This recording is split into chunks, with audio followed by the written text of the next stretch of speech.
Hello, everyone, and welcome to ReelQuick episode 40. We're flying through these things. This episode is our fun little movie review of the week. We are doing Crazy Stupid Love from Taco's Rule Con. Great suggestion. It's a rewatch for all of us. Sorry for picking a rewatch and not something I've seen before, but it's a long week for all of us, I think. And honestly, I just wanted to watch this movie again. I think I'd only seen it once. It's so good. It's so damn good.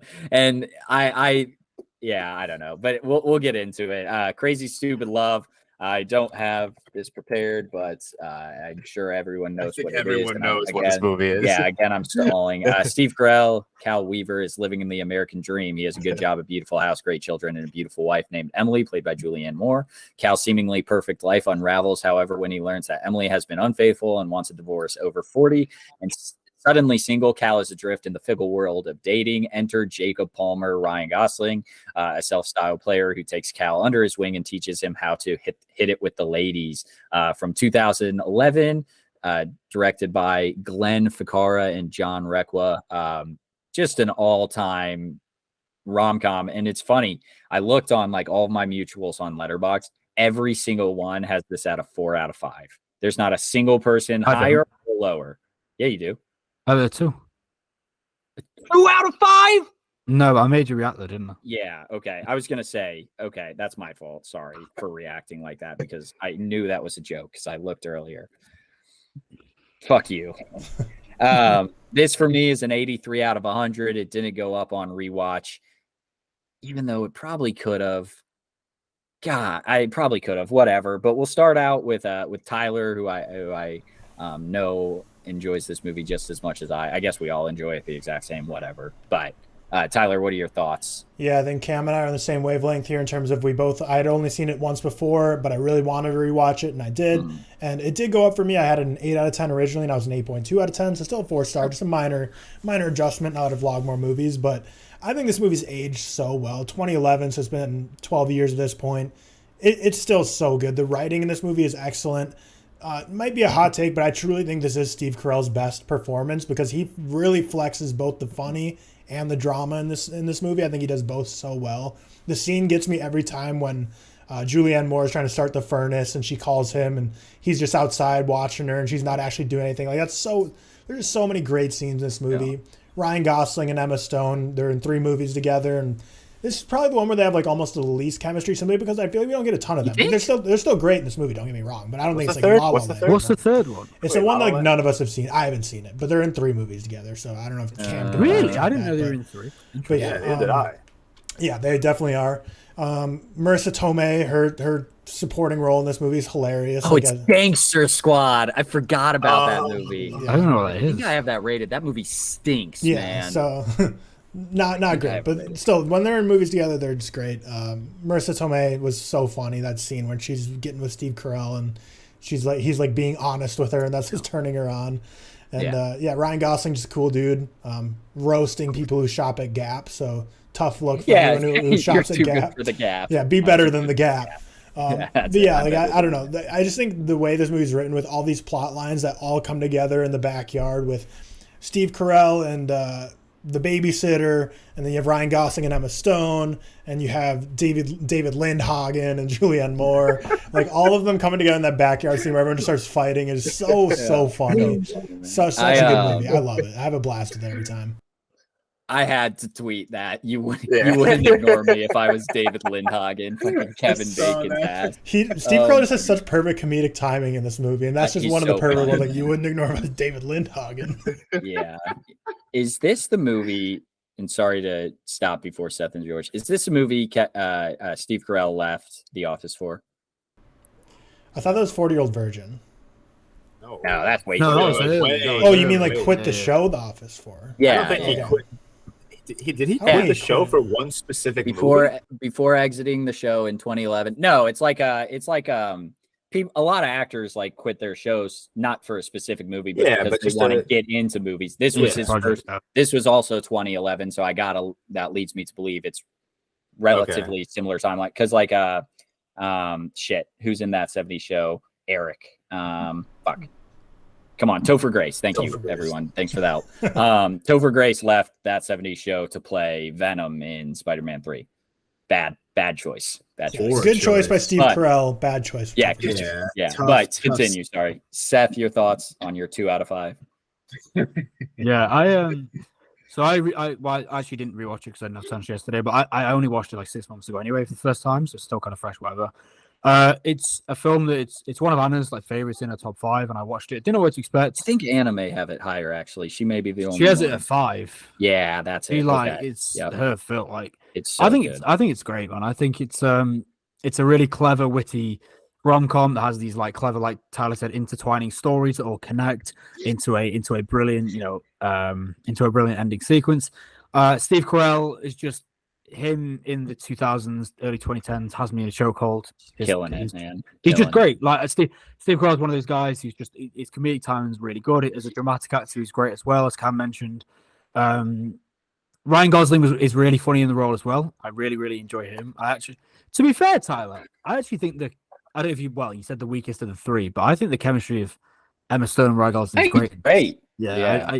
I actually prefer this film to La La Land. I know that well, to be fair, you're just saying it's not as good as La La Land, or the chemistry is not as good because you haven't seen Gangster Squad. Yeah, I can assure you it's better than Gangster Squad, which I did check. I have it at 2 out of 5. Whatever it is in my real rankings, whatever. Bad movie. Bad movie. I think as a rom-com as well, not only is it like funny and it works on a chemistry way, I think it's a good story. I think it's surprisingly effective emotionally, especially with Julianne Moore and Steve Carell's relationship and kind of the way of going through things. And I just think it's a clever, witty rom-com that definitely caught me off guard, better to be as good as it was. And yeah, funny, intertwines the story as well, ends with a great final sequence that everyone's seen, the infamous plot twist, whatever, which is really, really good. And also it does it in a way where you kind of, I don't know if you guys, if you remember your first watch, did you expect it on first watch? I honestly didn't. I'm not going to act like I was smart enough to know it. I didn't. I did a little bit, but I definitely didn't know the whole thing. And I was like, I'm not going to, and it does it. I think it does it better as a plot film.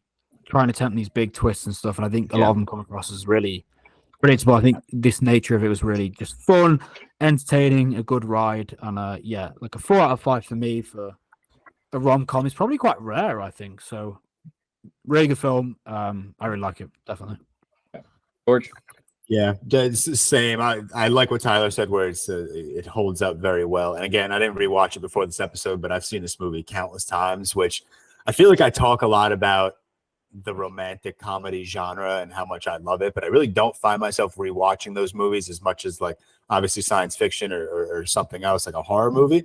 But Crazy Stupid Love, it's like it's right there with like When Harry Met Sally and Lost in Translation and even La La Land, if you consider a rom-com, in terms of just how often I rewatch this movie, because it's the chemistry of the characters. I think they all play off each other just as well as possible. Steve Carell is brilliant, and I love his relationship with Ryan Gosling, who obviously is just amazing in this movie. He, in the span of his career, has perfected his comedic timing like fucking crazy. Even just watching La La Land and the scene where Emma Stone sees him at like that house party and he's playing the piano and he just keeps turning around like to the singer.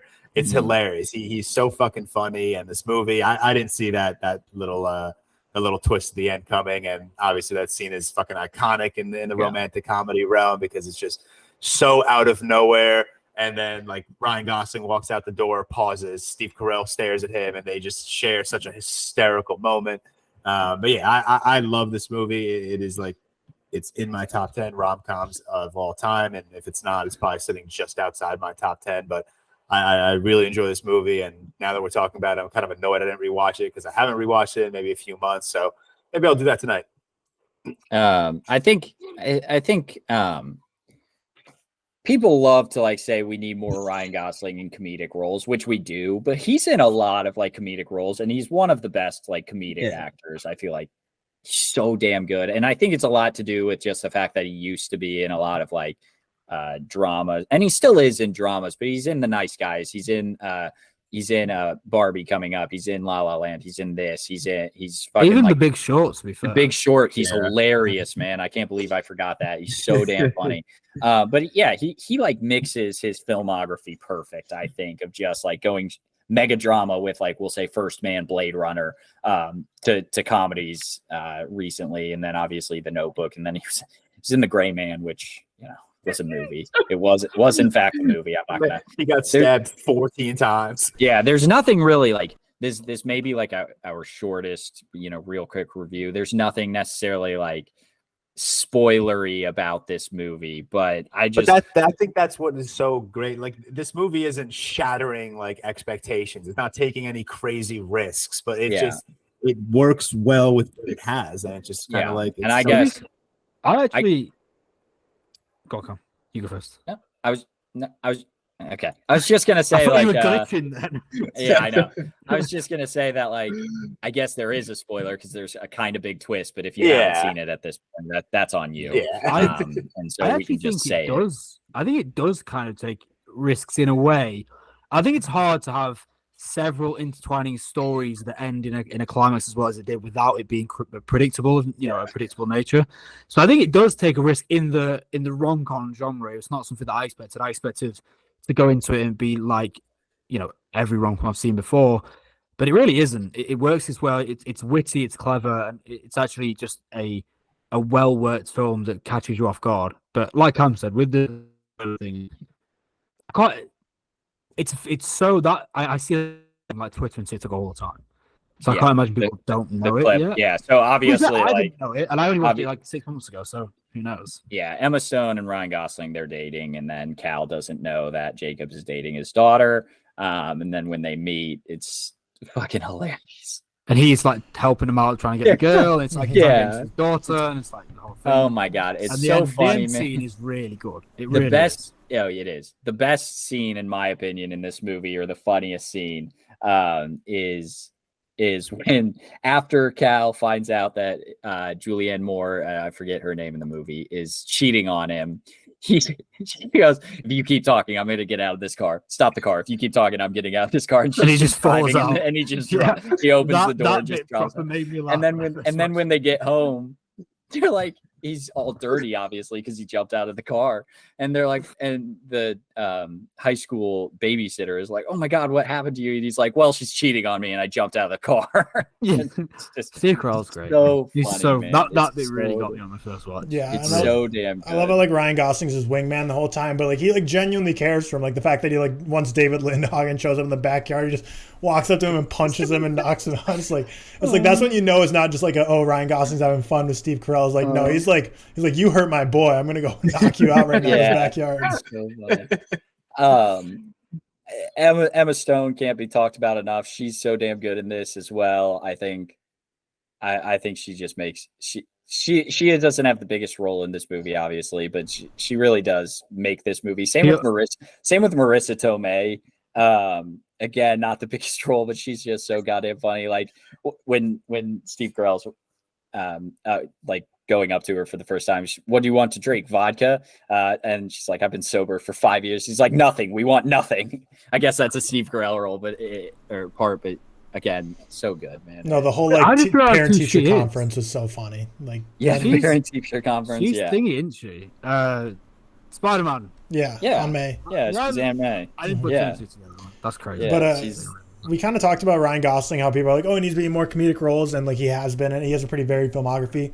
Same thing with Steve Carell, but reverse. Like, he's such a good dramatic actor, and I don't know if he gets the credit he's deserved for dramatic acting. Like, so we got Little Miss Sunshine, we got Crazy Stupid Love, The Way Back, The Big Short, Vice, Beautiful Boy. Like, he's been in so many movies where like he's like some of those, like, The Big Short and Vice both have elements of comedy, but he can nail dramatic roles. He was The Way Back. I don't even think he really even had like a single comedic line really in that movie. He wasn't he nominated for Best Actor for Foxcatcher? Foxcatcher, he was. Yeah, that as well. Yeah. Another. I haven't seen that.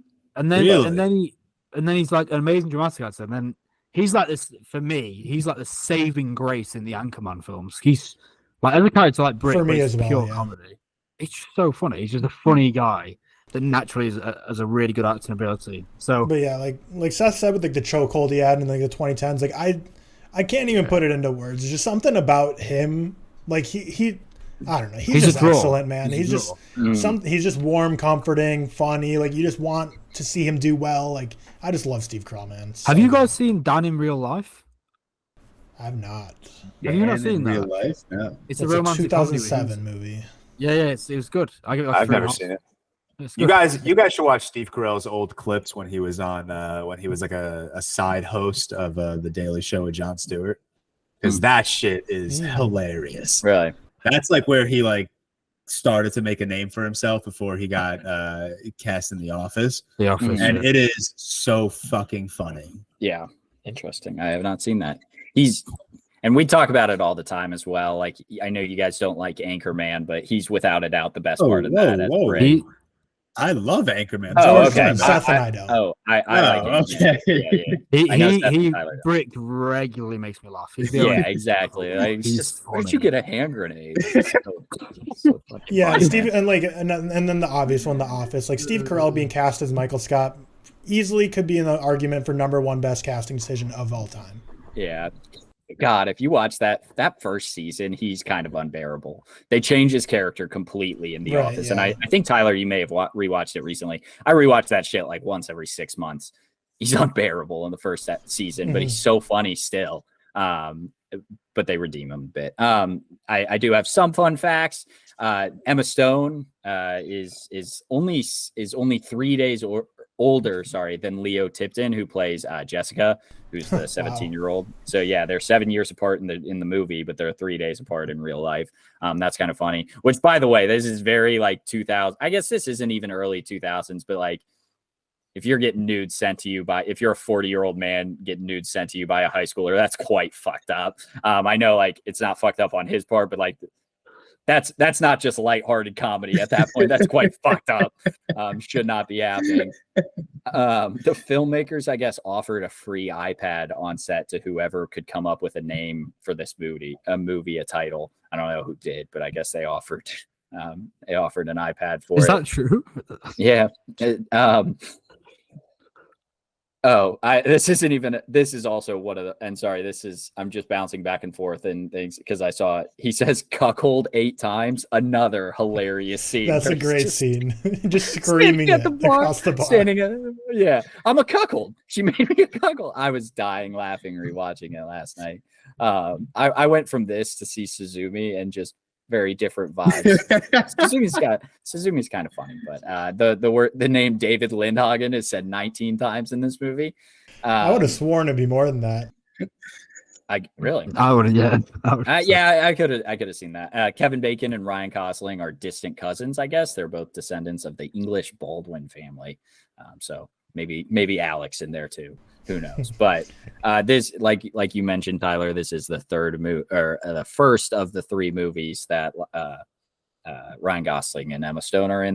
They always play a couple. Just get married. Just fall in love in real life. Just fall in love in real life. I'm not gonna ticking noise it. Fuck. That's what I've been waiting for. I don't have anything, man. Maybe I'll get back on my bullshit next week, but I'm sorry. I don't have anything. Do you just Google like crazy stupid love fun facts? IMDb has a trivia section, but I didn't prepare this week. Sorry, because it's like not a movie that I expected like fun facts, but there are a good amount, and I do like the 3 days older fact actually a lot. Well, don't you think Emma Stone looks older than 23 in this film? 23, Crazy Stupid Love. I think she looks older than 23. No, I think she looks. Well, she's always had like a baby face, not a baby face. She feels like she should be older than 34. Yeah, now. Do you know what I mean? She's been around for ages. Yeah, I guess Steve Carell hated the title of this film, stating that he couldn't imagine a group of college guys saying 5 tickets to Crazy Stupid Love, please. I guess one of the working titles that Steve Carell preferred was The Wingman, which he felt was a boring title, but more accurately depicted the film's plot. So, which is fair. Again, don't have anything else. Any other fun moments that I missed? Like there are a ton of fun moments in this movie. The gap when he throws his shoes across over the ledge, it's like, "Are you the owner?" Or he goes, "Are you Steve Jobs?" And he's like, "What? Are you the owner of Apple Computers?" That also had me dying. Ryan Gosling's great. Yeah, I don't have anything else. It's a 4 out of 5 for all of us. It's 4 out of 5 for everyone except Anna. Apparently, it was a 5 out of 5. 83 out of 100 for myself. 82 out of 100 for Tyler. And yeah, you just put him in the 100 scale without even asking. Oh, sorry, 8.2 out of Wow. 10. I know. Damn it. 100's better. But yeah, thank you to everyone who's commenting. Again, if this movie isn't your cup of tea, sorry, because it's not. This is just kind of stupid fun rom-com, but it's a very fun time. So watch it if you have not. But yeah, thank you all for coming. Thank you to all the patrons. We really, really appreciate it. Just thanks to anyone who's watching. Make sure to subscribe to all of our social medias, Letterboxd, TikTok, Instagram, Twitter, anything you can, Apple, Spotify, YouTube. Thank you. Have a great day.